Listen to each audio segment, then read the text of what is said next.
How's it going, everybody? This time we are here I guess we're in McGregor, right? Technically. Yeah, All right. So we're somewhere in the county. basically home. We're on a county That's road. it. Hanging out with a guy. I got to be honest with you, man. I'm more excited about this conversation than I have been for a lot of my conversations. This is Justin Zuccato, ladies and gentlemen, lead singer and pretty much like all of the stuff behind the Indiana Drones, right? Yeah, Yeah. it's Except when you play live, you bring some people in, but all of the recording is you, right? yeah, Okay. yeah. So we're going to get into all of that stuff, but I want to tell you why this is such an exciting conversation for me. I've been, we're going into year 4 now of the podcast, and almost from the first day of this show, your name has kind of like popped up in the background. Long before I knew who you were, before I met you or whatever, your name would just pop up. I'd be talking to random people. I think the first time I heard your name was from Luke Michaud. Yeah. I love it. He's a great dude. Yeah. And then just little by little, I start learning more and more about you. And I got to, you almost come to me with this mythology that is so interesting to me. Okay. So I'm very glad that I finally get to sit down and Amazing. talk to Well, you. thank you for having me, dude. I've seen a lot of your work, obviously. And likewise, I've heard your name for years. Thanks, man. It's great to finally do this. So let's get right down. I want to know, because the stuff that I hear about you is all about your work ethic. Okay, when it comes to music and the way you attack it and the way you approach it. And what impresses me most is at all of the different levels that you approach it. Like I know musicians who are amazing musicians, Mm-hmm. and then it stops there. Mm-hmm. But you seem to be one of these guys who took on every level of this business in some form or other and just took it to heart.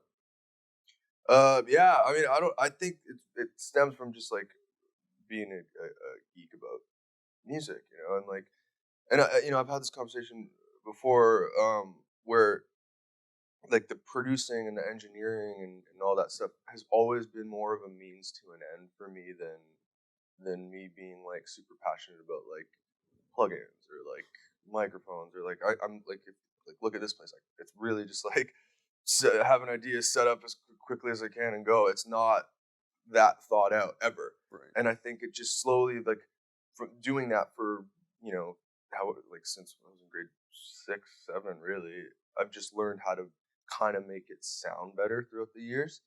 And it's never been that thought out. It's always just been like to get my songs to a place that can be heard or like, that sounds okay, without paying a ton of money. And it's always been like I don't know, I just do it by myself, and it's worked. So, But not work as in success, but like I've been able to make music. You've been able to create. Sure, Yeah. Talk to me about the because you said you've been at this since like grade 6 or 7, right? Mhm. And a lot of the conversations that I heard, specifically with Billy, would talk about like running into you in high school and kind of you were already on that path and already moving. But talk to me about the early days. What was it like? Like, tell me about the house you grew up with. Like, what was mom and dad like? Well, I mean, you're looking at it. Okay. Like I've been working in this room for years and years. Played in bands in this room, band practices, a lot of hours down here. But the mom and dad thing has always been extremely supportive. They've been, always encouraged and been so helpful. And it was just kind of, best case scenario. Okay. If you're, for like a artist or like aspiring musician or whatever, I couldn't have asked for a better upbringing. It's just been so supportive and encouraging. And that was right from the very beginning. Yeah. Are they are they musicians Yeah, themselves? my dad plays drums, and Okay. he always had a drum set in the basement, even when I was very young. And I never really took interest, honestly, until that movie School of Rock. You're probably the 5th or 6th person that have but said that's that. why that movie's so legendary now, because it's so important. Because it was so funny, but it was also like had amazing music in it that I didn't like. Like all the AC/DC songs. It's very AC/DC, like a nod to them in a lot of ways with SG and all that stuff. But that was the movie that's what did it for me. And then as soon as I saw that, I'm like, hey, we have drums downstairs now. The interest is there. And then my dad kind of showed me, started me off, and we started jamming. And that was kind of how that went. Were you like a hyper focused kid? Were you a guy that no? Like like hyper focused, as in like, no, I'm all over the place. I've always been all over the place. But like when you grab something, when Okay. something like that takes interest, do you sort of lock on? Music was the only one that did that. Okay. Because I mean, before music, I play hockey and baseball and stuff like that. And I thought that I liked that stuff, but music, as soon as I picked up the guitar or drums or whatever, all that stuff went out the window, and it's just been music. Yeah. So I think it just took like finding my thing. It's just always been my thing. Music is what I do. So I don't know, but I'm not that focused with anything else in my life. It's always like tunnel vision when I have an idea or something, and I'm able to execute it. But like, as far as focusing on, I think it's just I'm passionate about stuff that I find on my own. Right. And when I'm being taught something, I tune out. You feel like you're being spoon fed shit? Maybe. Like I'm not like in school. Like I'm like, there's not my, I could never focus and take in information that somebody's telling me. That's just not how my brain works. But I think the whole discovery part of it is the inspiring part about music, because it's like, it's mine. I found it. I'm passionate about this, and yeah. It's funny because I'm going to ask you a question that sort of seems like it's out of left field, but because I basically listened to your Spotify account on the way over here. Cool. And so cycling through and just kind of listening, like really trying to listen to the lyrics and how you write and the stuff that you write about. And I almost wonder, like, the way you talk about it, the stuff that you find on your own, do you look, I'm trying to figure out if you're a guy that studies music, like, and I don't mean like theory, though it might be that as well. But like, were you a guy that like got deep into bands and that kind of thing, or were you just playing with your tools, kind of? No, I mean, like, it was School of Rock. I got super into AC/DC right out of the gate. And then like some of the other like I got big into Kiss, like that whole kind of thing for a second, and then American Idiot came out, Green Day, and that's all I listened to for 2 years, and then I got super passionate about like Big Wreck. When you say that's all you listen to, do you mean Green Day or just that album? That album, yeah, just like over that. and over. I don't again? know what it's just. Yeah, that just. What was it that caught on to you? Because you write a lot, like Billy Joel. Mm-hmm. Yeah, I mean, Billy Joe. I just said Billy Joel. Like, yeah, I haven't really talked about it too much, just because I always thought that that's always been a thing in my music. It's always, been a heavy influence. But I knew that it would start to take on a life of its own, which it has. Mm-hmm. And I think it's getting more unique. The music is getting more, more me, I think. But yeah, I mean, obviously from a early, age, Green Day was like my Beatles. That's all I listened. That was like, those melodies are burned into my brain. Those, like, just because I think it's like they're one of the great bands. How old are you? I'm 27. Okay, so how old were you when American Idiot came out? I was in grade 7, so it was 2004. Okay, because I was a little bit older than you when Dookie first came out, and isn't that cool? Yeah. I know what you're gonna say. Okay, well, because so Dookie was American Idiot 10 years prior, right? And it was like, this thing that just, and then that, that album came out, and then all these bands that sounded like that came out, and then this style, and it brought that style to life, right, or to the forefront. And then it did it again 10 years later with another album. So I know, and I've had this conversation with people that are 10, 13 years older than I am, where it's like, but what you're telling me right now is my experience, but with Dookie, 10 years Right. prior. So yeah, dude, it's like, Well, it's cause funny. It's funny because like having Green Day on the radio, having Dookie on the radio at like 90, 94, probably 94, 95. I'd have to go look to lock it in, but that's right around the time period, right? Like yeah, somewhere between 94, 96, somewhere in there, right? And having it on the radio at that time, just as I was being introduced to like this punk rock scene that was like it was like the new upcoming like the new wave punk scene, right? And as that was coming up, because there was Green Day and there was like the Offspring, right? mhm, There was that kind of stuff kind of hitting the radio, but like what it forced us into was all of the 70s underground stuff. So mhm. like I found ska through them. I found I found the Misfits through them and even Ramones and Sex Pistols, like just through Green Day kind of being there at the same time that I was finding this other scene that they were kind of connected to. It brought it to light, right? Like Yeah. it brought it to the forefront where, you know, simple punk rock music was like that's what was on the radio. But I'll say this, from that punk rock scene, from my generation, like which is right in between, the 70s and then the post punk generation that you kind of came up with, right? For us, for a lot of us anyway, the entire 90s scene that like I actually love, like when I look on it back on it now, that to us was like the death of music. It felt like all of the ambition and all of the political sort of like all of that anger was Hmm. was pointless at the time. Like there was nothing to focus it on. Like the big scandal at the time was the president got a blowjob. Hmm. You know what I mean? Like there wasn't like everything felt safe in the 90s. So it almost like for a lot of us it was there, it was interesting, but for a lot of us it felt like it washed over. Interesting, because I came in obviously later than that, like where I kind of came online, like not like, just like was more aware of music and was in the early 2000s, and I think I probably obviously missed that time, and now it's like a mystical time to me. I don't have any firsthand experience. It's kind of like Right. people's relationship with like vinyl now. It's Yeah. like you didn't grow up on that, so it's not nostalgic to you.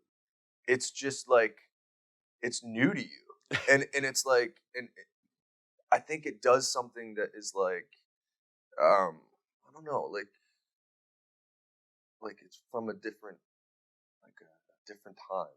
It's just like interesting. It's just It's interesting, and that's what the '90s feel like to me because I don't know firsthand, but I listen back to all that music, and right. I think I know what the vibe was, and I love a lot of them, the bands and the music, and it just seemed like there was a ton of really really great shit in that 10-year period, but I don't know firsthand what it was like.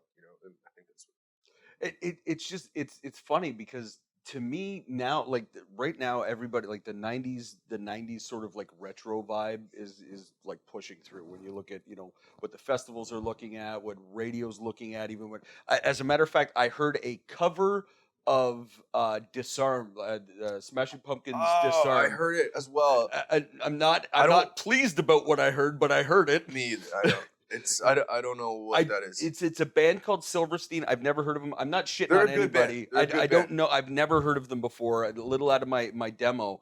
But what I didn't like about it was exactly what we're talking about. Like the the thing that made Smashing Pumpkins really interesting at the time was like how just sort of raw and intense and emotionally driven. And this is I don't know, damned by faint praise, I guess it'd be. But like the Silverstein version is so fucking pretty, Hmm. and it's just it to for a guy that kind of came up at the right, it Yeah. just feels wrong. Well, yeah, it feels because I'm so used to hearing that song, hearing Billy Corgan sing it, and yeah, I know what you mean. I don't know what the thought process was behind doing that. I don't know what, but obviously it's all over the radio right now, so it's doing It's something. it's doing really well, but that actually brings me to a really interesting point, especially with you, because the music industry today, especially like if we're contrasting it with the '90s, the music industry today is completely different. It's a different beast all together. Mhm. And you going back to the idea that you do all of this stuff yourself, the thing that I keep falling into more and more is that the idea of independent music is probably more important right now than it's ever been. And Yeah, I I wonder, mean, I don't know any other way. right? I've always done it this way. I mean, obviously it'd be amazing to have some interest from a label, maybe. I don't know, but I don't even know what that looks. I don't even know what the industry really even means. I don't know. I've never known that much of an industry. I've always just been making shit in this room and putting it online. You know, it's. But that's not entirely true, because you've spent time on the road. You've Oh, seen yeah. you've traveled with Billy. You've lived in Nashville. You know, you've seen what. Yeah, the, but I've never really had much of a place like, you know, with my music in any kind of industry. You know what I mean? right. I've never. It's just, I don't know. Maybe the time will come where that's a conversation or an option or something like that. But it's always been very, very independent for me and very, like, ground level. But yeah, I know. So like with the Billy stuff, like I've toured obviously with Billy playing drums, and we're going out again in February. Oh, that's awesome. So I mean that's been an incredible, just really just opportunity to see the world really and play drums and play music in every state in Europe, and it's been really, really, really cool. And I love Billy and I love his He's a music, great guy, and yeah. we're great friends. So it's just fun, and I'm just grateful to be able to do that. Going back to what I was saying before about all of these conversations that I had, that you have this mythology that sort of built up to me. Billy's the one that sort of, the conversation I had with Billy when he talked about you, that was what really locked it in for me. The story that stood out to me the most was he was talking about, and I might have some of the details wrong here, but he was talking about going out and watching you play. You guys were going somewhere to set up, Uh-huh. and you went out and set up your gear, dressed up as someone else, like your own fucking road crew. Oh yeah. Like, and I mean this as nothing but a compliment. Yeah. There's a level of insanity to that. Okay. That just sort of like it makes it's one of those things that you go, you can't be anything but fucking real when I see you do something like that, because there's nobody in the world that's trying to hide themselves as part of the show. Yeah, I know exactly what he's talking about, because me and Billy used to do shows together, like my band, and then Billy would open up with an acoustic guitar, and so there would be like a changeover. Obviously, you know how it is between bands, and we wanted to keep the thing where the headliner comes out, and it's like, it's stupid looking back, but it's funny. It's a funny story, but like, I would put a wig on and change my clothes and like put sunglasses on and go like line check all the drums and make shit, tune the guitars. And then I go backstage and then come out as the band, as me, and I just thought that looked better than when the band comes out and I don't know. I was a kid. We were like 17. No, you don't understand. I think that's pure brilliance. Like, that's especially the fact that you're a kid, because it's not like you went and read a book and somebody said this is a thing you should do. You went and looked at it and looked at the entire package. It's not just, I'm going to go sing my songs. You looked at it like, no, this is a show. Like, you understood it. I always refer everything back to being a magic trick, and you understood the magic trick of performance right up the gate. And to me, there's something magical about that. Like, and I guess I'm mixing metaphors, but it's like, yeah. I think that comes back to just being a geek about going to shows too, and like what that feeling that you got when the band that you were coming to see came out on stage. It's like, dude, yeah. I mean, I remember going, like, one of the first actual band, and this is like right up my alley, obviously, and you can hear it in the music. But I went to see Sum 41 at the Blind Dog. Well, it's not. It's not even anything anymore. It's a hole in the ground now. It actually wasn't called the Blind Dog. It was called the Roxy. Right. And that was the first like famous band that I saw. I loved their music, and I knew who they were, and I knew everyone's name in the band, and the feeling of going to that place, going to that bar, and the feeling of when they come out on stage is like, it's like I don't know, it's transcending something. It's like magic. It comes to life now, and now it's real, and you're there to witness this thing that, this music that you love, and I guess I got so addicted to that feeling and trying to recreate that feeling, and I think that's why I've always been so like anal about like the showy part of it in a way. I don't know if that's, I don't know, but not in like a cheap way. No, Like and more in like a more, and I don't know how to phrase that any way other than that. But I think I get what you're saying. Like it's not like when you talk about dressing, or when I talk about dressing up to be your roadie, like it sounds like, yeah, but it's no, it's because, like, to me that's the impressive part. Like I said, nobody goes out of their way to hide themselves in this business. You know what I mean? You don't go like this is an ego business.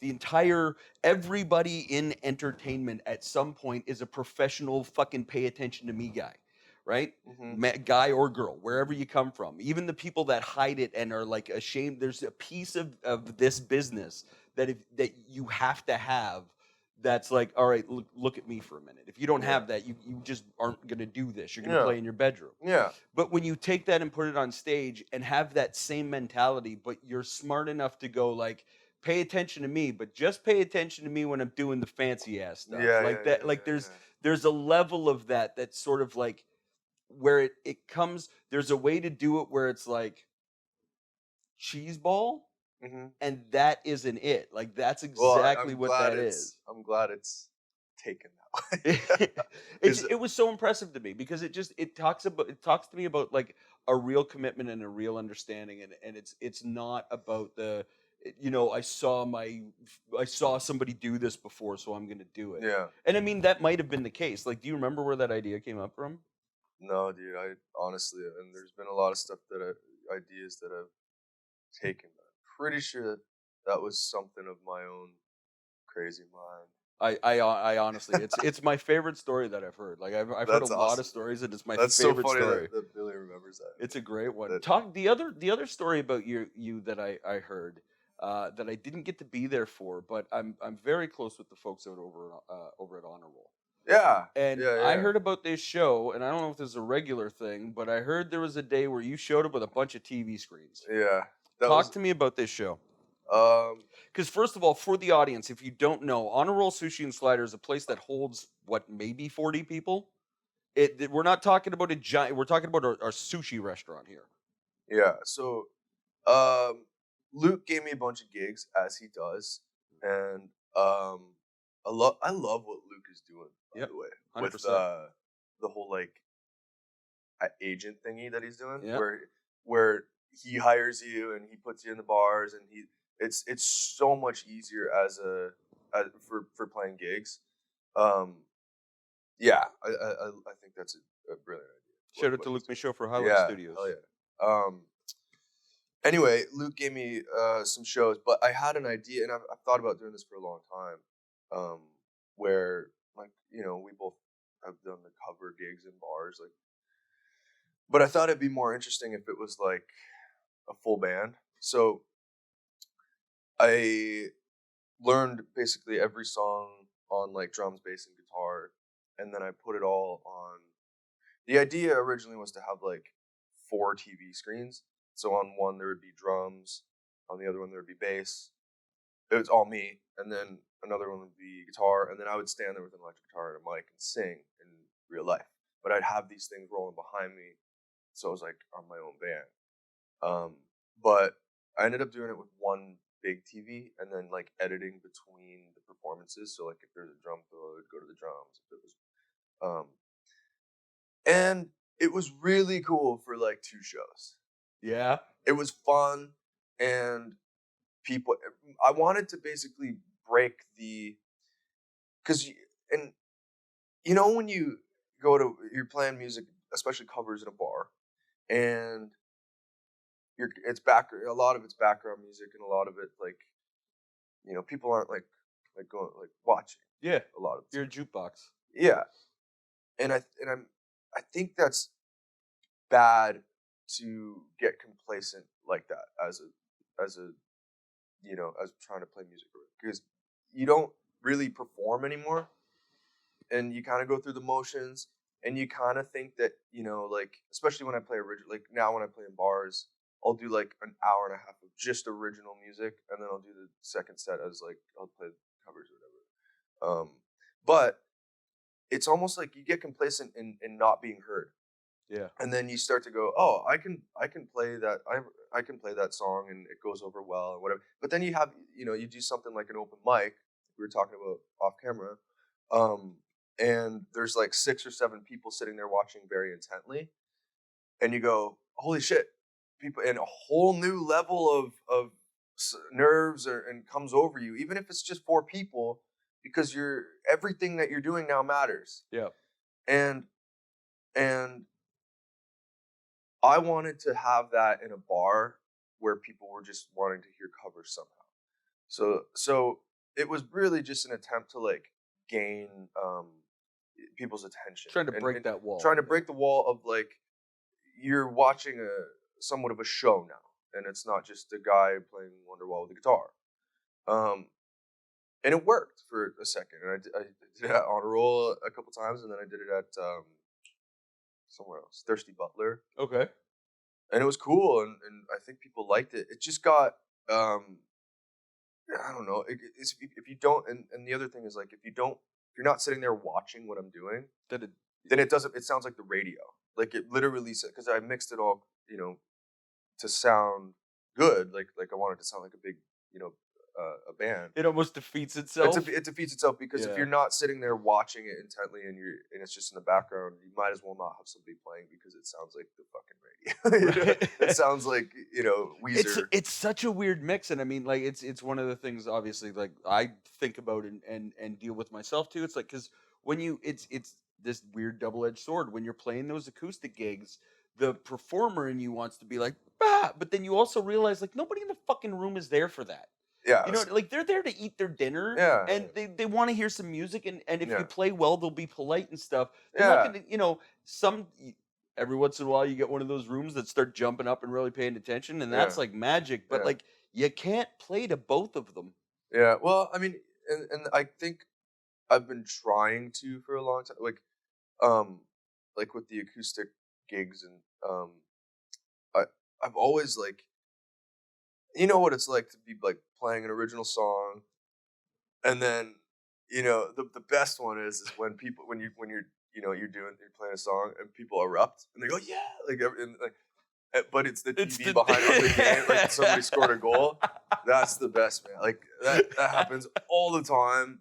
I actually had like the similar thing, but I had a great warning this past weekend.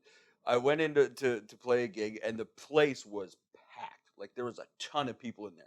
Went, set up all of my stuff, whatever. Sat down, was just about to start, and a guy walks over. He goes, "Listen, man, I know you're about to start playing. As soon as you start playing, this entire room is going to empty out. It's got nothing to do with you. We were all just about to leave anyway." It was the greatest thing, because as soon as I start playing, like a bunch of people were really awesome. They stopped and were paying attention. But yeah, the place cleared out. And if he hadn't done that, there's a piece of my heart that would have just like jumped out of the room. Yeah, dude, totally. I mean, I know what that's like, obviously. I don't know. It's kind of it's exactly a double-edged sword, because you can make, you know, a few bucks on the weekend playing covers in bars, and I do it all the time, and I like it. But it's kind of, you know, a little soul-sucking. Like if you let it be, if you take it for what it is, and you do it and play the songs, it's fine.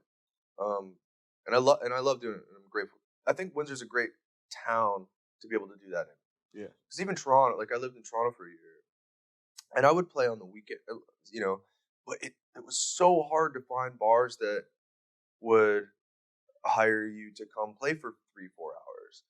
You know, that's not much of a thing in Toronto. It's just really not.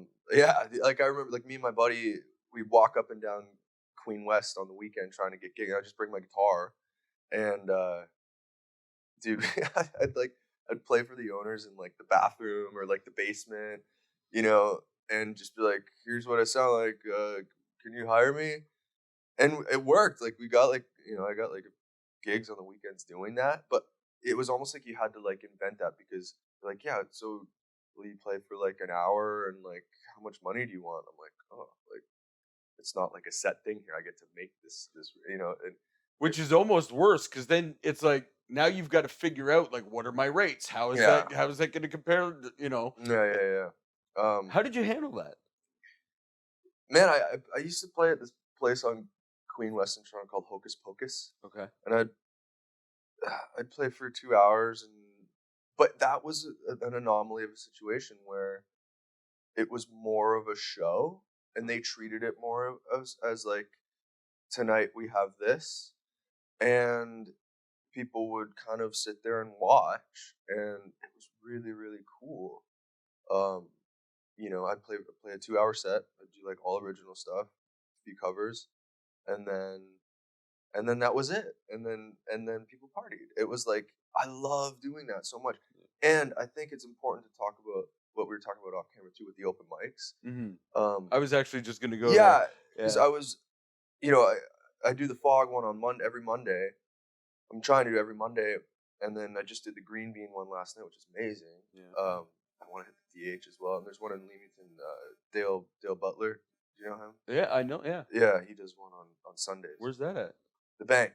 Oh, nice. I haven't done it yet, and I want to. Phil Jackson, maybe. I'm sorry if I'm screwing up your last name, but he hosts one every second Sunday at the Spitfire Grill in Windsor. Oh, cool. As well. Yeah. Cool. Yeah, I gotta check that out. So there's your rundown of Windsor's jam nights. But I've been really, really enjoying doing that, and it's been super helpful with writing because I'll try to come back every week with at least one new song to be able to, you know, to be able to try out really, and it's a different atmosphere because you know Fog will, you know, people will be sitting there whether it's like we said like 5 people or 7 people or 10 people, you know, oftentimes they'll just sit there and listen to what you're doing, and it's the more experience, the more opportunities I have to be able to play and be and have it matter, like have it matter, like if you fuck up, like and people are listening and have that level of nerves, you know, that's more than just being the background guy in a bar.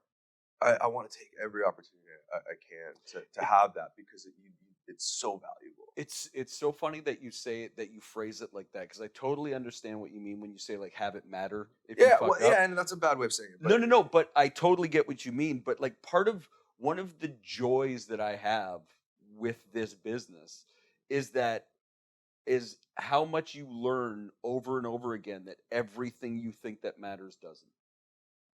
You know what I mean? Like everything that you think, like to me, it's like when we get into a room with other musicians, you're playing along. When you screw up, all the other musicians look at you like, "Yeah, we all saw that." Like, so you know, like it's sort of like, you know, inside, you know, like I said, inside baseball, right? We all get it. When you play in a room where there's a bunch of people, even when they're paying attention, unless you know for a fact that they're musicians, like they've spent time on stage. If they haven't spent time on stage, you can play the wrong notes all day long. They have no idea. Well, they don't hear it the same way. They don't hear it the same way, but they know. But something's they're very off. good at like you can't lie to a room full of people. No, and they don't know why it's bad, but they know I don't like this right now, and they won't pay attention.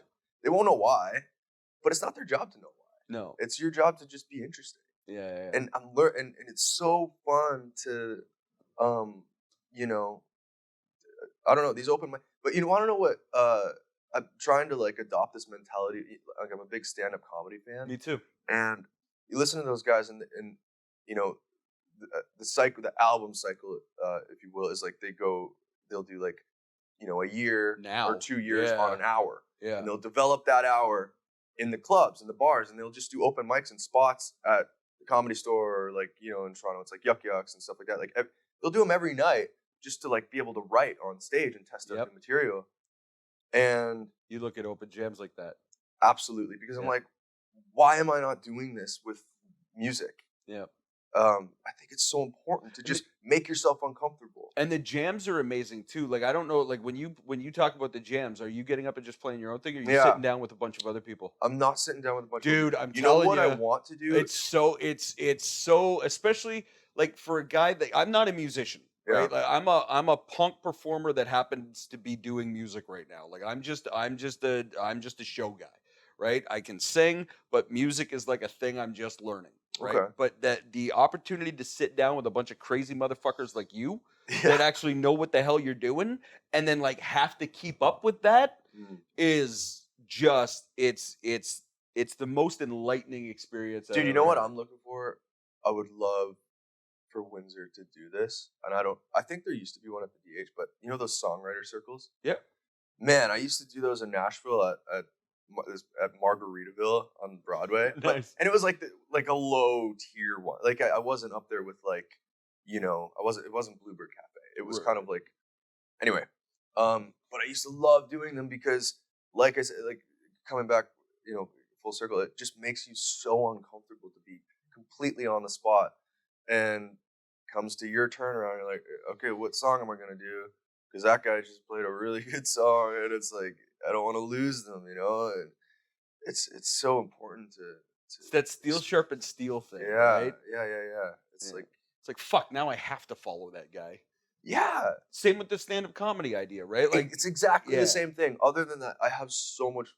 Dude, stand-up comedy is just so mind-blowing. I've done it once. You have? One time. Okay, I was hold terrible. on. Yeah. Okay, so you went up and it was bad, and they're like, I'm never fucking doing that again. No. Okay. As a matter of fact, I would love to do it again. I've been interested in comedy my entire life, like since I was 6 years old. Yeah. Right? Like comedy was like language is like my primary most important thing. Like anything to do with language, I've been focused on my entire life. And to me, comedy was what did that for me. I got into Carlin and like Richard Pryor at 6 and 7 years old, right? Like early stuff.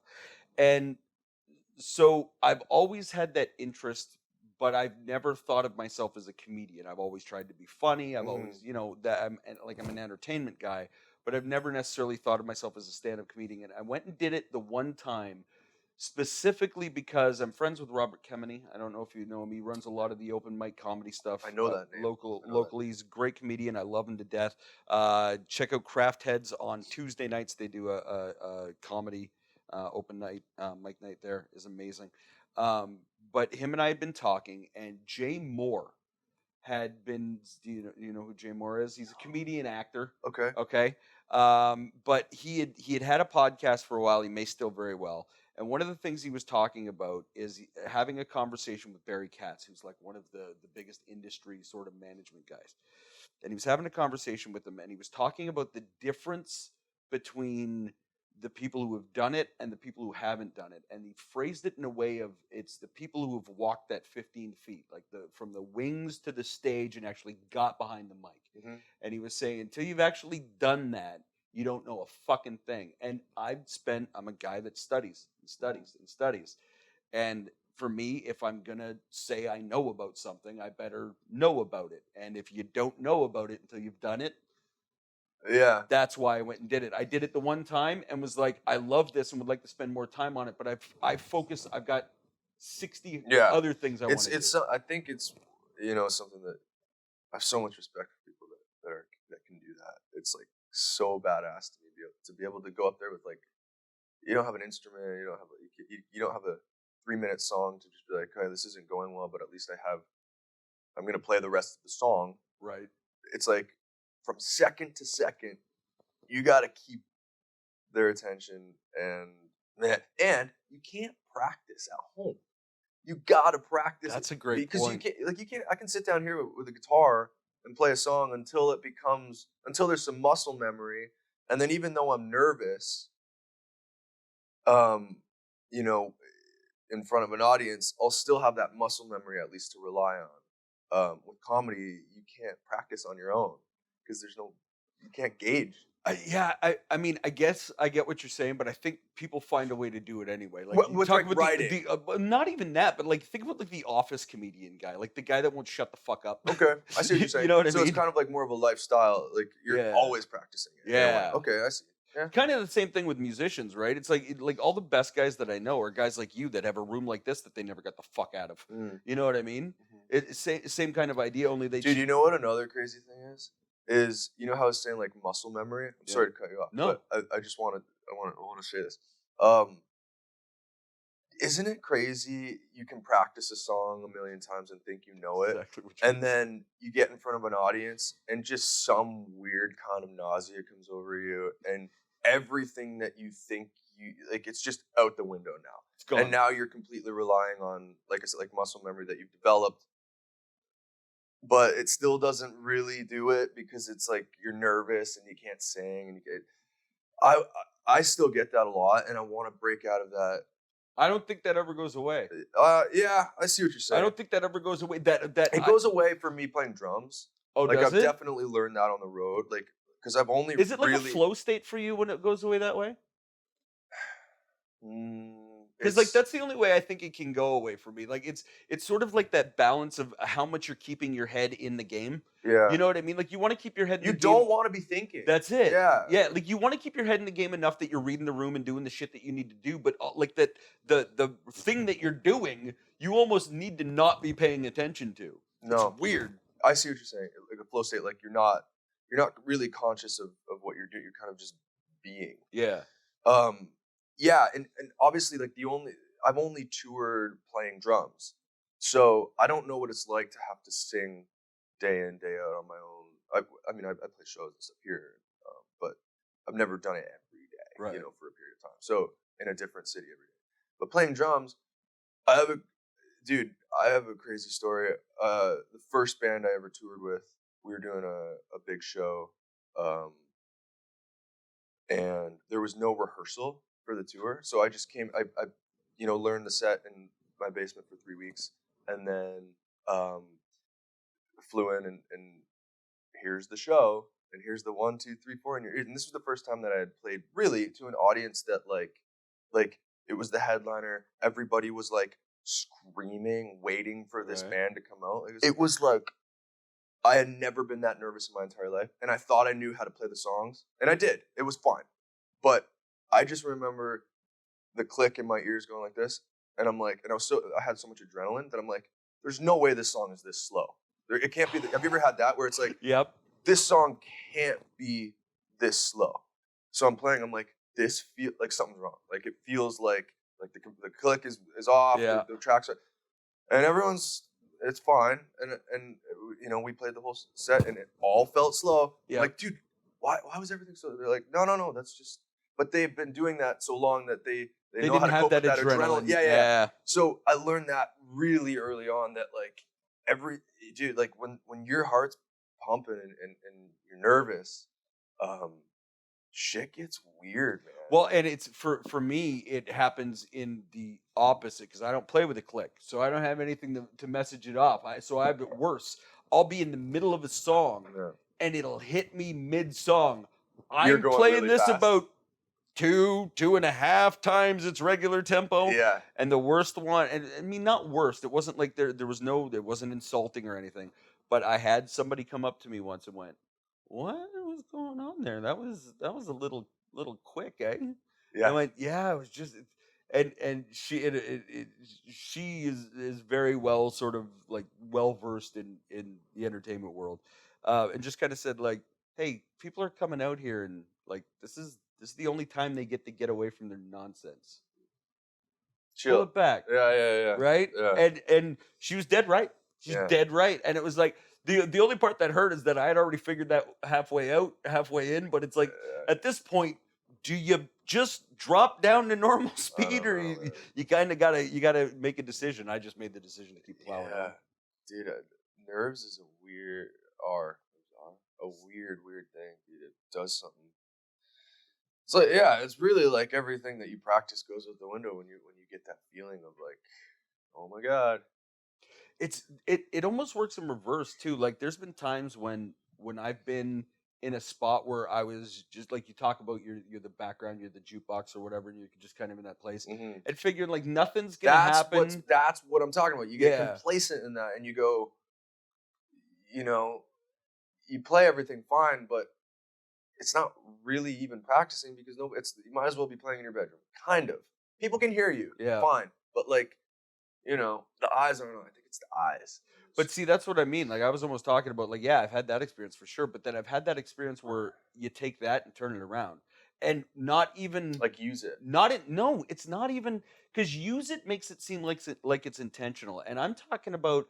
I've been playing in one of those spots where it's like, the fifth song of the second set, and there's hardly anybody in the room, and I'm just playing to myself, and I'm not putting any extra whatever into anything. Yeah. But it's just like you get to a spot where it's almost that muscle memory thing where it's like, all right, I'm not trying to feel the song or whatever. I'm just playing the song.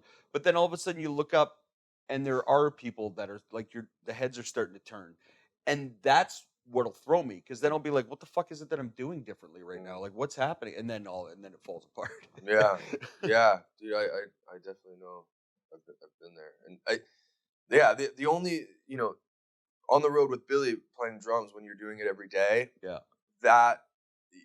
I was able at least to like just stop getting nervous altogether. Like it was just like I got more excited, where it was like I was more excited than afraid of anything. It was just like we knew that the set so well, and it's the same thing every day. Yeah. So yeah, dude, I think I told you this as well. I think I told you this at Blues Fest last year, and watching you play drums is an experience. Thanks. I don't know if that's a compliment to everybody. I know you mean it as a compliment, and I appreciate that. And I've gotten some weird comments. To me, it was, and I said this. I believe I said this to you directly, but the only thing I can compare it to is the lead singer of Joy Division. Watching him, I don't even.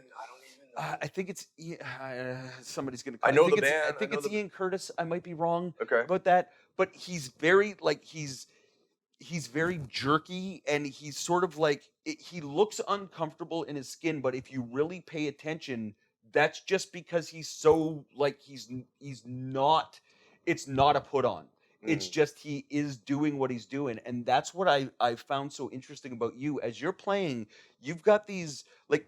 I've watched a lot of drummers over the years, right? And there's this really cool, probably the best example. Like when you watch Dave Matthews Drummer, that guy's got such a flow. Yeah, well, he's infinitely better than I will ever be as a drummer. But I think I'm a unique drummer. Yeah. I'm not necessarily a good drummer. Oh, that's bullshit. That's bullshit. But I think I have a way of playing that serves the songs. Yep. And I think that's what makes a good drummer.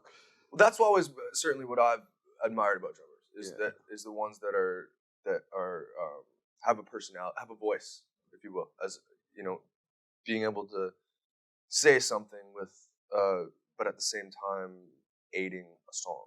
Yeah, you're not just bashing shit. You're making music, and it's not perfect, and I don't play perfect, and I love guys that do. But you play with intent. And I think that's what impresses me the most. Like when I'm watching you play, you're very deliberate in the way you play.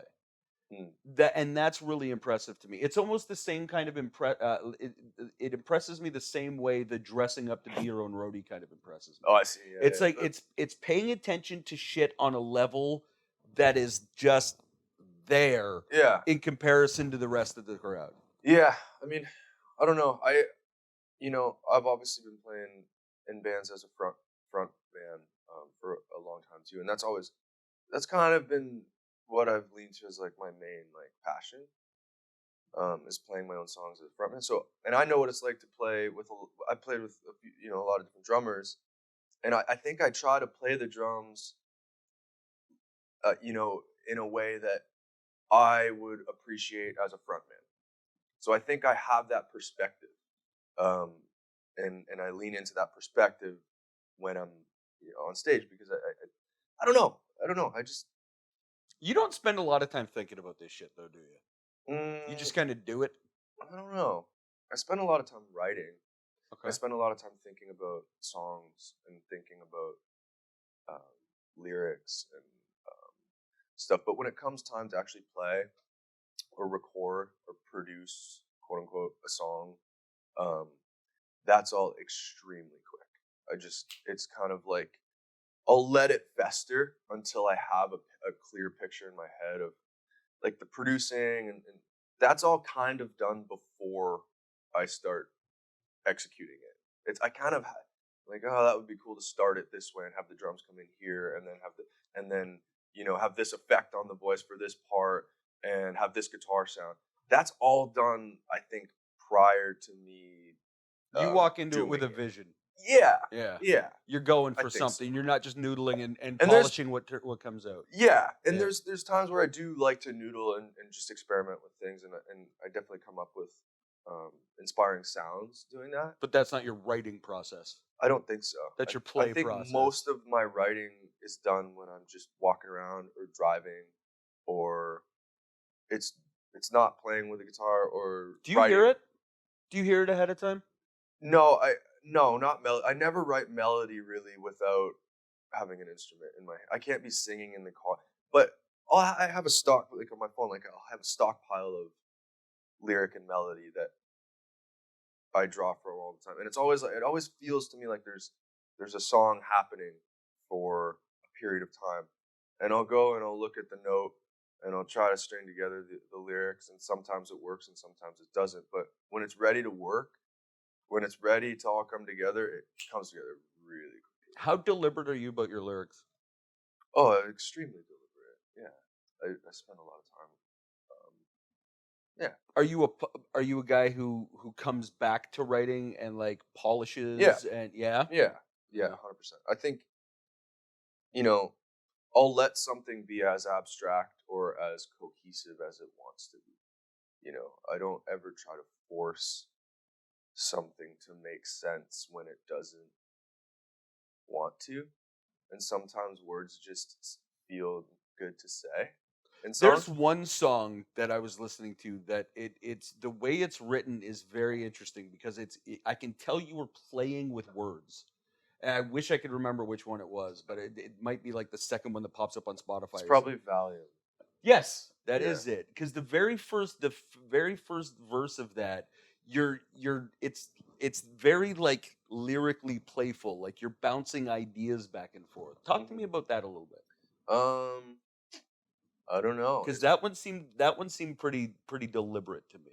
Yeah, that song was so quick. Like me and my friend Travis Latham. Love Travis. Yeah, you know. So he helps out with all the videos, and we found this kind of relationship where we can kind of like be like, hey, like tomorrow we're gonna get together and shoot something. And it's never like, hey, do you want to like do a photo shoot or do you want to shoot a music video? We always kind of just get together and be like, you got your camera? Okay, cool. What do you want to do? And it always works. All the videos are made that way. Yeah. It's always like I won't even show them the song sometimes until that day, and we'll be like, want to shoot a music video for this? Like, yeah. And then we found this way of working where I think we just inspire each other. We're like-minded, like creatively. So, it's so much fun to just go in with no direction and just try to make something that is interesting out of thin air. Anyway, with Valium, that's what happened. So I wrote the song in the morning, demoed it, and we were supposed to shoot a music video, or I think we were supposed to do photos for someone else, blah, blah, blah. I got together, I'm like, hey, I got this new song. I don't know if you want to just like maybe fuck around with like, I don't know, try a music video or something. Like, I'm just going to sing in front of the camera, see what happens. And we did it, and I stayed up all night and edited it. And then I just ended up using the demo as the record because I liked it. And that was a song that was like, in literally 24 hours, it was not in existence. And then it was on YouTube. It's amazing. I love that high you get from something out of nothing. I think that's what I've always chased. Yeah. To be honest, I think that's what it's.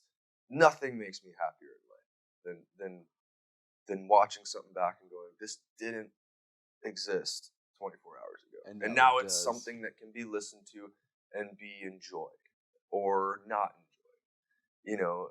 But it's here. It was born. It's like that's so cool to me, and I'm never gonna not find that cool. And I think that's the driving force you know, behind anything that I do creatively is just chasing that Dude, yeah. incredible conversation. Absolutely, dude. I'm It's a so pleasure. happy that you asked me to do this, and you know, Thank I've been you so watching much. these. And it's really cool. Ladies and gentlemen, Justin Zuccato. Be sure to check out the links down below for all our sponsors. They make all of this happen. Go say hi to them, and we'll catch you next time. See you.